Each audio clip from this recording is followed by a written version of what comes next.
And thank you, Matt. Matt started the recording. Welcome, everyone, to our Members Matter meeting. I'm Kate Kite, Continuing Education Coordinator with Illinois Heartland Library System.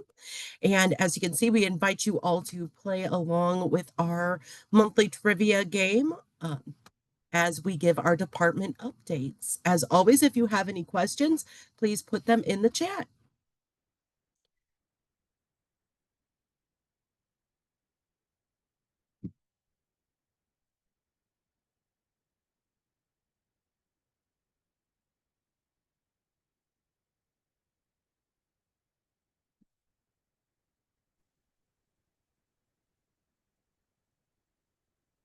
Okay, we've got 4 players. We can have more join us as we go along with the first couple slides.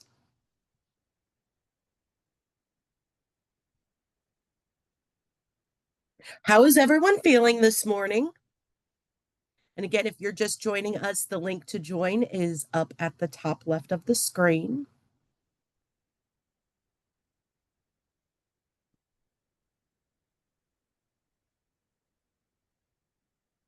Is the average for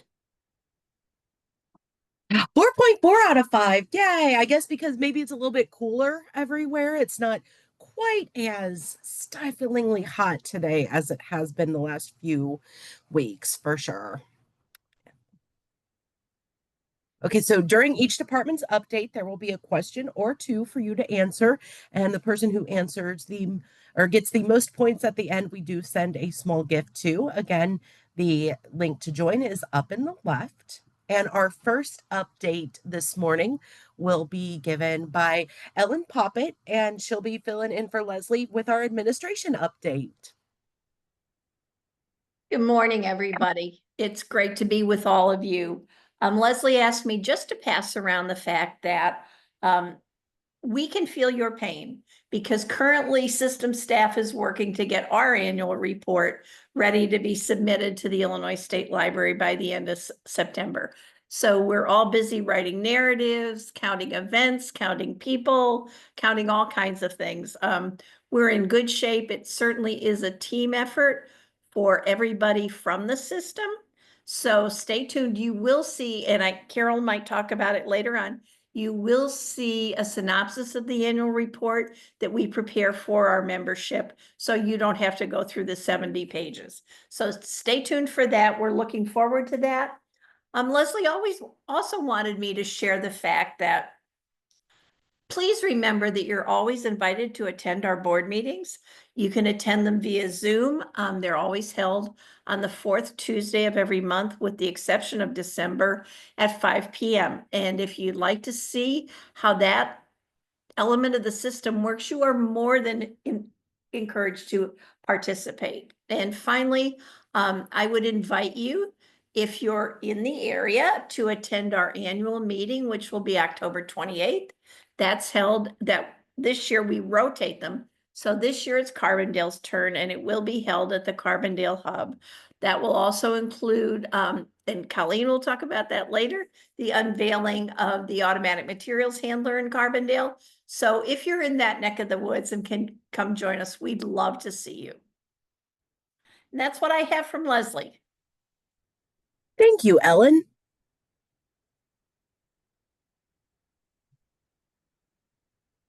Okay, so we do know that there have been 3 bills that have recently been signed that affect public libraries, and one of them that we will have more information and training available for as we get closer to implementation is the House Bill 1910. And our question this morning is, when does House Bill 1910 go into effect, which requires public libraries to maintain a supply of opioid antagonists and have at least one employee trained to identify the signs of an opioid overdose present at the library during operating hours?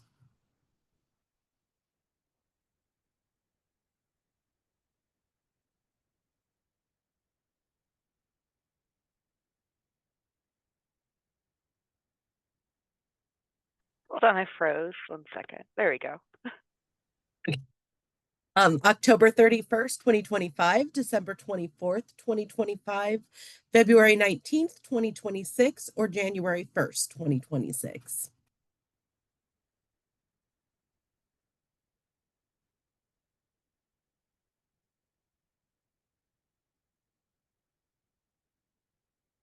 And the answer is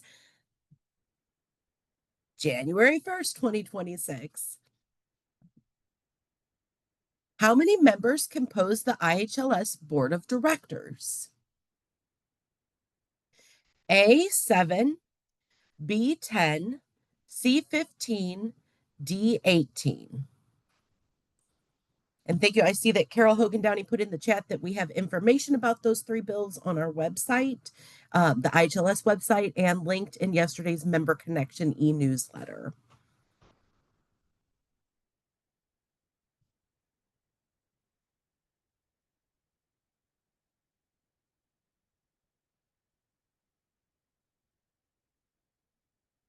Okay, and the correct answer is C, 15.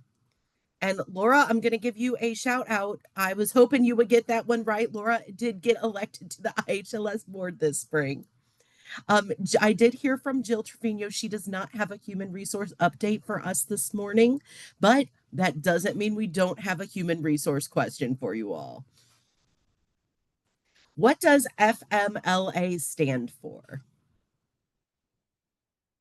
Is it A, the Federal Macrame and Log Rolling Act, B, Family and Medical Leave Act, C, Frequent Mileage Levitation Act, or D, Friends Make Lovely Allies?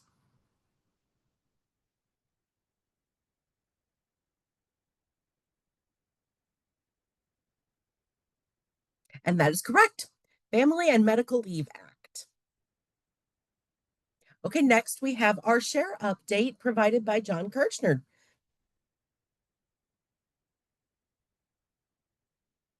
Hello and good morning to everyone.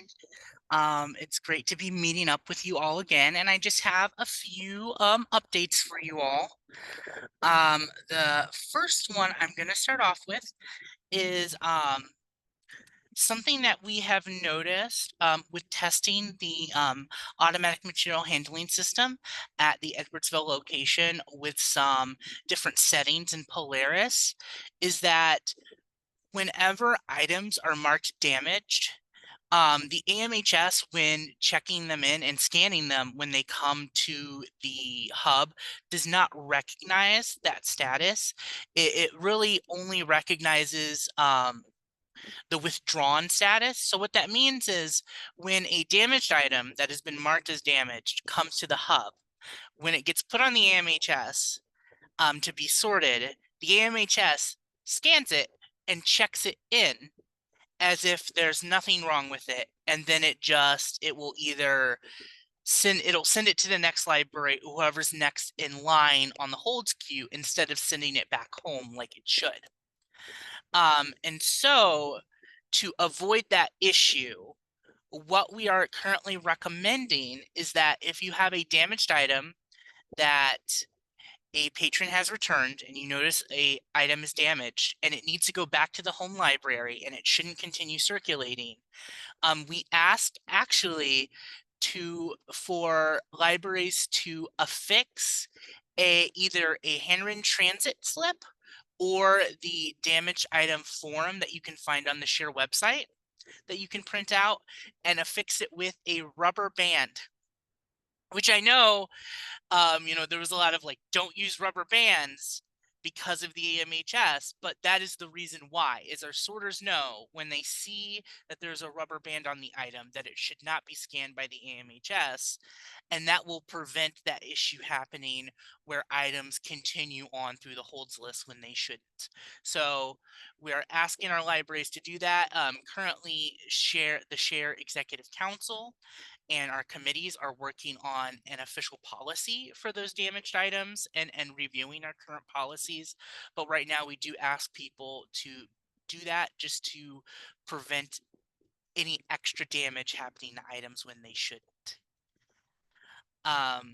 also related somewhat to delivery, and I believe we mentioned this last month too, but it doesn't hurt to repeat it. We have printed out new special share cataloging transit slips that are in a special color. They're like bright green, and it's just to make it easier for our sorters to be able to tell that this is for cataloging, just to prevent any weird mishaps with the sorting. If you had used our cataloging service to send things into our hubs to be cataloged, you should have already received some of those slips that we printed out for you on our green paper and sent it out. If you have not, or you think you need some, what you can do is you can submit a help desk ticket on the Share website asking for that, and then we will print them out and send them to you through delivery. So you don't have to buy your own special paper or anything like that. In other news, and again, this is I'm not sure if this was so the CMC, the new CMC newsletter, the CMC Chronicles, the first edition came out last month in July, and I think people were very happy with it. I was very happy with it.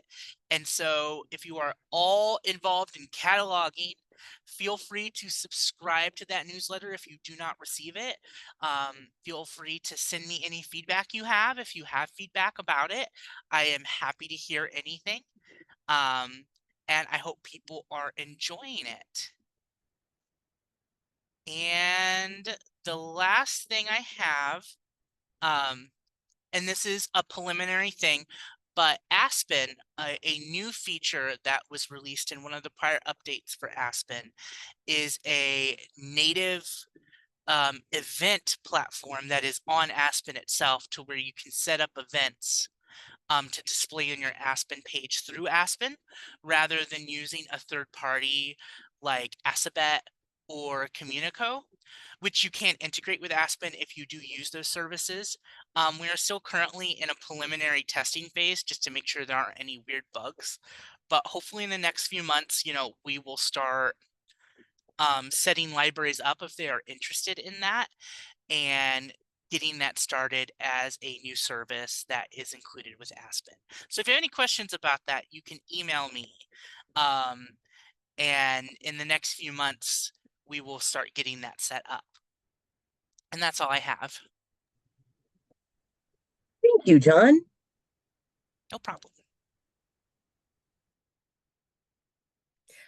Share Bibliographic Services have sent member libraries special transit slips for items sent to be cataloged. What color are those slips?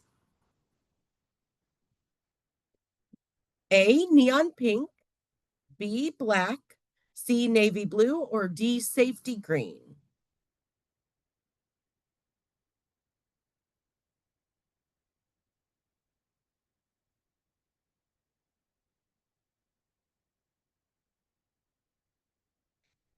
Correct answer is safety green.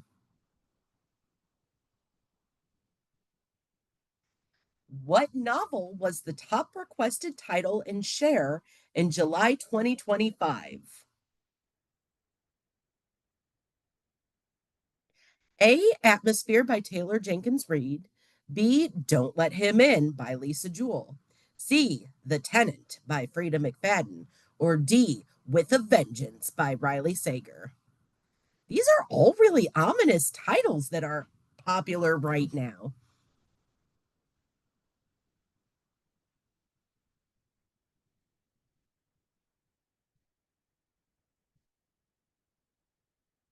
I still have not read a Frida McFadden. I know that she has just exploded onto the scene. Let's see what the correct answer is. It is Atmosphere by Taylor Jenkins Reid.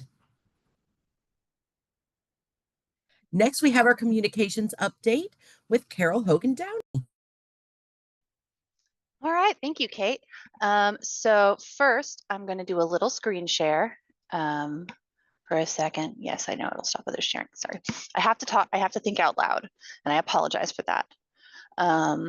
Okay, so we have. I'm sure some of you have already seen. I'm sure the there it is. This little card or slider on our homepage that can take you straight to the store.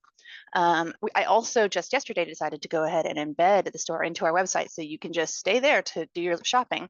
We have 2 new versions of the same design. If it's a single color, I like to do it in black and white. And so it's actually a design that we made like years ago. And I just realized that it wasn't in the store. And that is, I call it Illinois is for readers, and it is Illinois in the shape of books. And yeah, there is a promotion going on right now, only 4 days left. Save 15% on orders of $65 plus. You can actually do all of your shopping in this window, like here with it embedded, and go through the whole thing. Like none of this information goes to us, so don't worry, we don't want to or need it. And yeah, and that's that. Of course, we also have the cataloger design, which was promoted in the newsletter. In addition to that, if John doesn't remind folks, and I don't think he did, not that he needed to, but he might have. But we have, as we mentioned in the newsletter yesterday, if you're participating in the library crawl, we have a plan to do a promotion for individual libraries in the crawl, where it's, we mention on social media various whatever cool thing the library might have. You have a really interesting makerspace, or I know one of our libraries has a pirate ship out front for kids to play on. Another one has like a patio, like a outdoor hangout spot with internet that stays on late, and people are encouraged to hang with their fire pits, I think, but cool stuff like that. So there's a survey for that, or a form for that linked in the newsletter, and you can send photos that would accompany that to communications@illinoisheartland.org. So we hope you participate in that. The next, so Ellen mentioned our annual progress and impact report. And so that is a much more readable, inviting, kind of condensed version of our annual report. We will mail it out to people like we did last year. And I'd like to now introduce our new author of the annual progress and impact report, our newest communications team member, Hannah Borowitz. So turn on your mic and say hi, and your camera and say hi, Hannah. Sorry, let me just turn on my camera really quick. There we go. Hi, everybody. Nice to meet you all. So yeah, we're very excited to have Hannah on the team, and she's our digital marketing specialist, and she has extensive history or background with social media. She comes from the publishing background, and so, but she moved back from New York City, but grew up in Carbondale. So thanks, and that is all I have. Thank you, Carol. And again, welcome, Hannah. If you can see the chat, a lot of people are sharing that they are excited that you're joining us. And we'll give Sarah a moment to share these slides with friends again.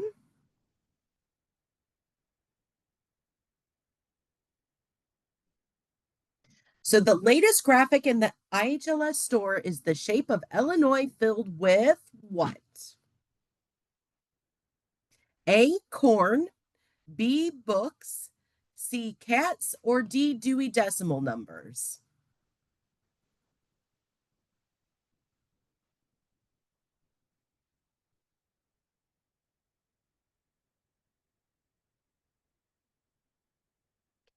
And the correct answer is books. However, I believe that Carol does take requests if you would like to see any of those other designs. Illinois certainly is filled with corn. And which town did our new digital marketing specialist grow up? A, Carbondale, B, Edwardsville, C, Springfield, or D, Champaign?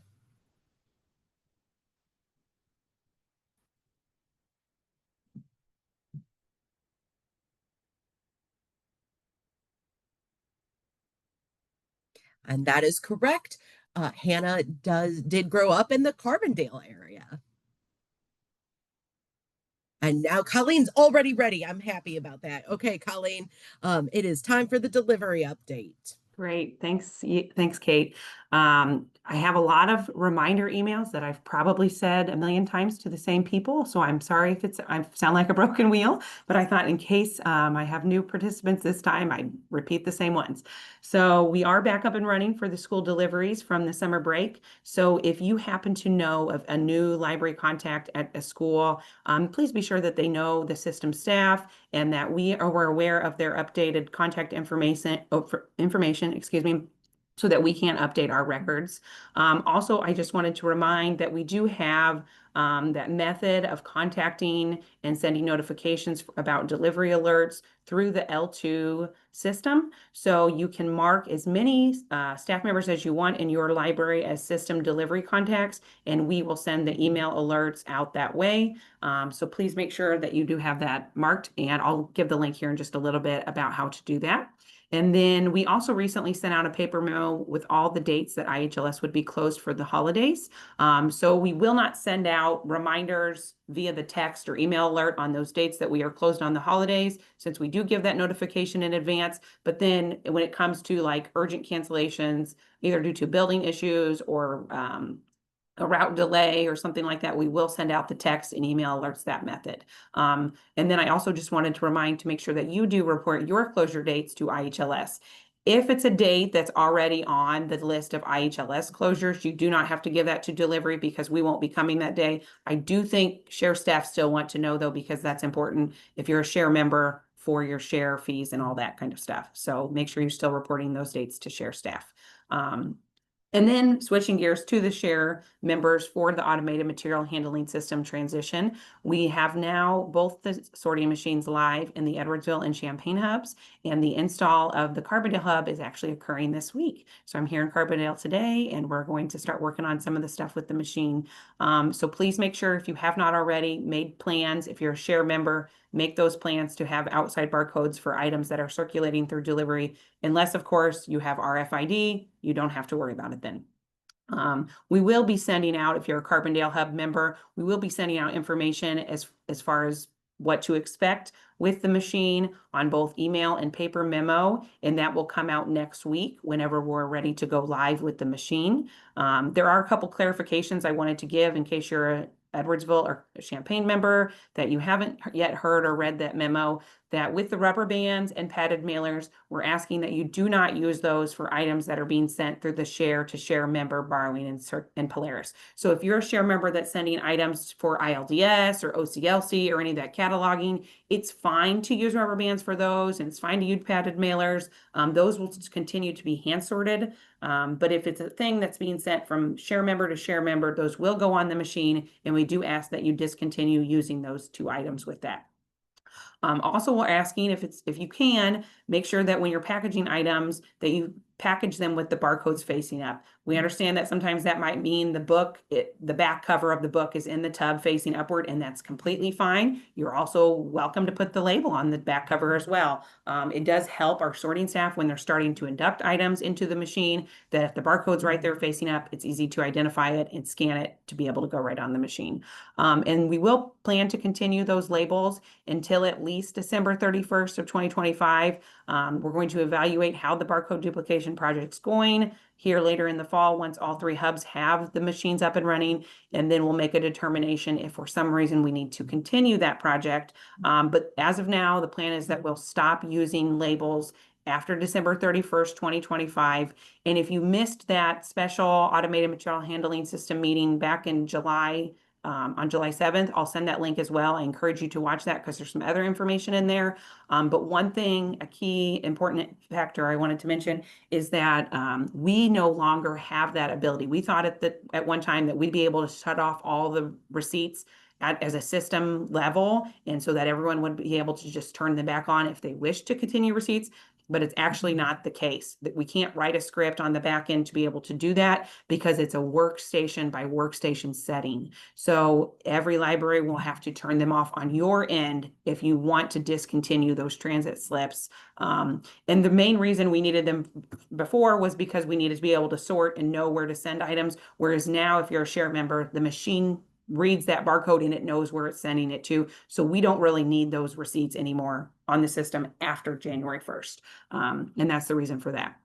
And then one other thing I wanted to just mention about that is as far as covering the barcode or don't cover the barcode. I know John earlier mentioned about those damaged items and how we do encourage you to cover the barcodes in those cases, just because we don't want those to be scanned on the machine. But it is helpful if it's possible when you're putting on those receipts right now to not cover up the barcode, because otherwise the sorting staff are taking those off or moving them to be able to scan the barcode and then send them on the machine. So the only two times you don't or you do want to cover the barcode is if for some reason it's going outside of the Polaris system, like from share member to share member, or if it's an item damaged by a patron. In those cases, you'll use that share damaged item form. I believe John sent a link, and if not, I'll send that. And we'll want to go ahead and secure that item as well with the rubber band. That's helpful for our sorting staff to quickly identify, okay, I don't send this on the machine, and I'll hand sort that. I think the only thing I wanted to mention was save the date for the automated material handling system. We're doing a tour and the ribbon cutting, and we'll also do that grand unveiling of the 3 machine names. And that will also coincide with our annual member celebration and annual meeting. So that will be on Tuesday, October 28th at 3:00 p.m. I think a formal invite will be coming soon. Right now, we're just kind of saving the date. And then as always, reach out to me if you have any questions. I'll post all the links in the chat. Thank you. Thank you so much, Colleen. I'm going to pause for a moment here to ask if anybody joining has any questions, because I know we have covered a lot of information. So if you have any questions, please feel free to put those in the chat or raise your hand. Thank you, John, for putting the link in there.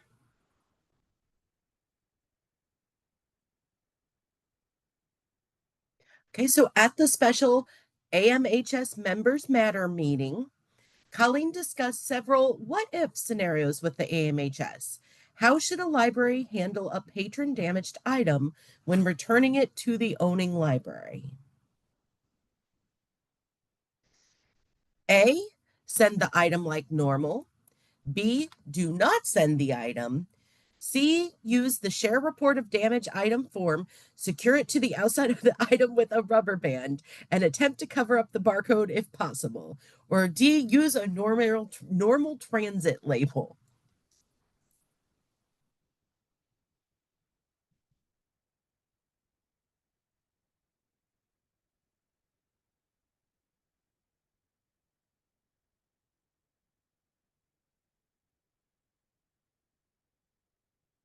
And that is correct. I am not going to read those steps again, but congratulations for everyone who chose number C. Okay, so now we have our membership update.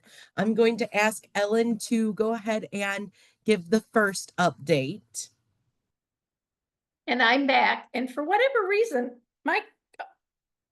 my camera's not cooperating this morning, but there's not a lot to look at here, so that's just We fine. can see you, Ellen. You can see me? Okay. Yes. Okay, good. Just a couple things that, because Leah and Kate and Sarah will cover lots of the things that are going on for membership. I'm hoping all of you are relaxing once summer reading winds up. But once that happens, it is a real encouragement for the membership staff to get out and really rev up site visits. So if you'd like somebody to visit your library, please contact Kate or Leah or I, and we're happy to come out and talk to you about system services, see your library, see all the cool things. Carol mentioned in talking about the library crawl. I don't live too far from the library that has the pirate ships, so I get to see that pretty much on the often. The other thing I would encourage you, I loved in our Third Thursday portion where Kimber talked a lot about finding your people and identifying a library bestie. And Kate talked about the networking groups that have sprung up and have functioned. Some of them functioned for a very long time within the system boundaries. Please take advantage of those. We don't want anybody to feel like they're isolated. And John and Sarah and Leah and Kate and I have been to a lot of those meetings, as well as some of the other people on this call. And you do realize what kind of really valuable information is shared among libraries that participate. So find your people. That's a great motto for the day. And Kate, I can turn it over to the rest of you. Thank you, Ellen. And now I'm going to call upon Leah Gregory, who is heating things up again with the start of the school. Can you hear me? Can you see me? Yes, yes, Okay. and yes. It cut out strangely there. So, hi everybody. How's it going? I hope everybody's having a great like they're calling it false fall is what I've read. Like it's cooled off enough and it's not really fall. We're all going to get hot again soon. But I just had two things to say. The first one is that if you know any school library workers of any level, whether they're like paraprofessionals all the way up to licensed school librarians, the school library symposium is happening on September 17th. And I will drop that link in the chat. You can sign up until August 31st for that. And then the other thing is the Can't Shelve This podcast is back for season 2, and the first episode is out. And Jeanette and I discuss library propaganda that we're not falling for. So it is not school focused at all, really. So if you like to hear about libraries and talk about books, you might enjoy that episode. And everybody have a great back to the school year, because that's how I think in terms of it's back to school time now. So hope everybody's having a good one. Thank you, Leah. And then Sarah, do you have any updates about our upcoming member day? Let's see. So just really the only new announcement that I have for Member Day would be that we have decided our theme for 2026, which is going to be Lighting the Way. And our event will take place on February 19th. So watch our newsletter. More information about that will come forward, and registration probably will open until late October, early November. Thank you. Okay. And then I would like to first of all say how wonderful it was to see some of the people that are on this call at the 2025 Directors University. We had 21 Illinois Heartland Library System directors participate, and I believe 6 Illinois Heartland Library System mentors. It is always just such a valuable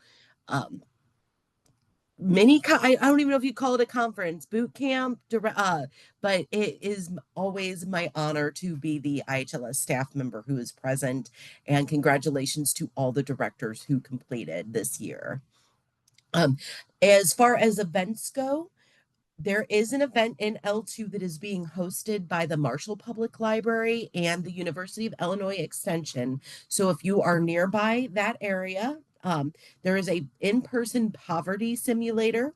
Registration for that ends tomorrow, the 22nd of August, and it is being held next Wednesday morning. We are working with the University of Illinois Extension. So many things, if you read the newsletter that came out yesterday, a lot of this will be repeat information. But the University of Illinois Extension is working with us again to bring virtual adult and youth mental health first aid sessions. So these are actually going to be the adult and youth are 2 separate sessions, and each of those sessions is over 2 consecutive days. So there's more information in L2 if you search for that. Because of a grant that the University of Illinois received, there is no cost passed along to registrants, and there is limited space. And then we have our book repair workshops are coming back. Linda Johnson, share cataloger out of Carbondale, teaches this hands-on workshop. You do not have to be a share library to attend. And Linda is really, really great at showing how to get the books back into circulation. This is not preservation of library materials necessarily. This is, you have a popular item that the spine is falling apart or a page is ripped. How do you fix that and get it back in the hands of your patrons? So our first one is coming up August 28th at Taylorville. We also have ones in Olney, Danville, and Collinsville throughout September and October. So check L2, search for book repair, or check our website and under upcoming events. And then lastly, we do have our series of human resource webinars from All One Health. They are running through November. And so the next one is September 8th, which is time management for managers. There is no cost to these. They are only open to IHLS member libraries. And I believe that is all of the updates that I have. I do want to second what Ellen said, that we love to come out and see your libraries. And anytime you'd like me to visit, I'd be happy to do so. Okay, so on August 28th, IHLS will be hosting a repair workshop for what type of item?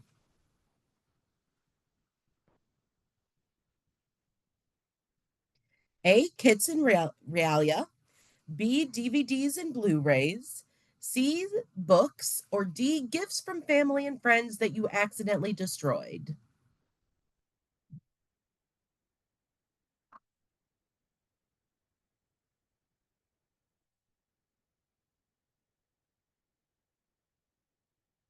And the answer is books. And then what is the theme of Member Day 2026? A, libraries, the heart of the community.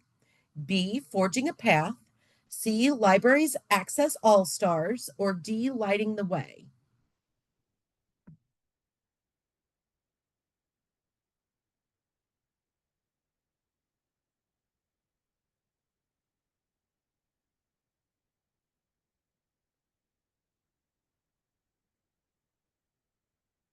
And the correct answer is D, lighting the way. And so those are all of our department trivia questions. We have our final trivia question of the month. John Kirchner, I'm going to let you read this one. Okay. Ooh.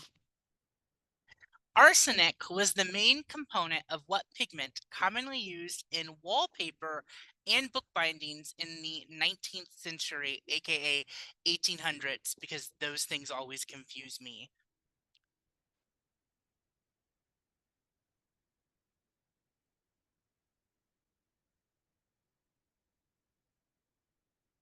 And then the options are A, lead white, B, Paris green, C, Prussian blue, or D, vermilion. Fancy names. A hint, it's pretty, unfortunately. It's a very pretty color.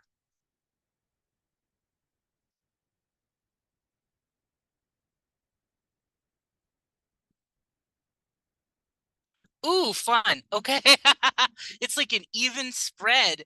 So the answer is Paris green. So this is really fun. All of those options contain toxic components, and this is a Van Gogh painting. And the background is that green color. And as you can see, it's beautiful. It's this beautiful emerald green. But yeah, it's a copper arsenic compound. It's incredibly toxic. In fact, the pigment itself was one of the first widespread chemical insecticides used in agriculture, where they literally took this green pigment and they just dusted it over crops to kill bugs. It's pretty toxic. So if you have an old house with a really beautiful old green wallpaper, you should call someone about that.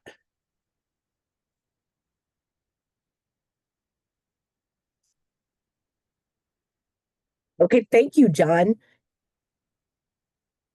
Welcome.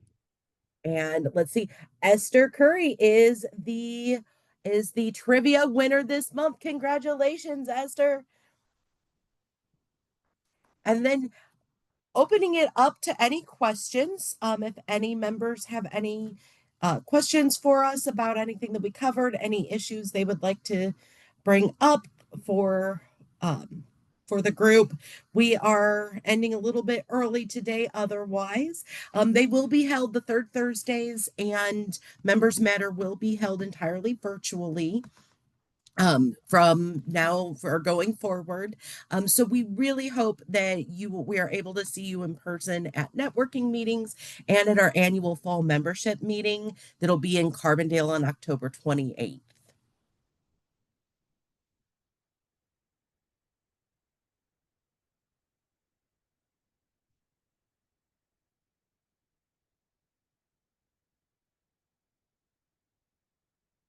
Yeah, thank you all. And we look forward to seeing you soon.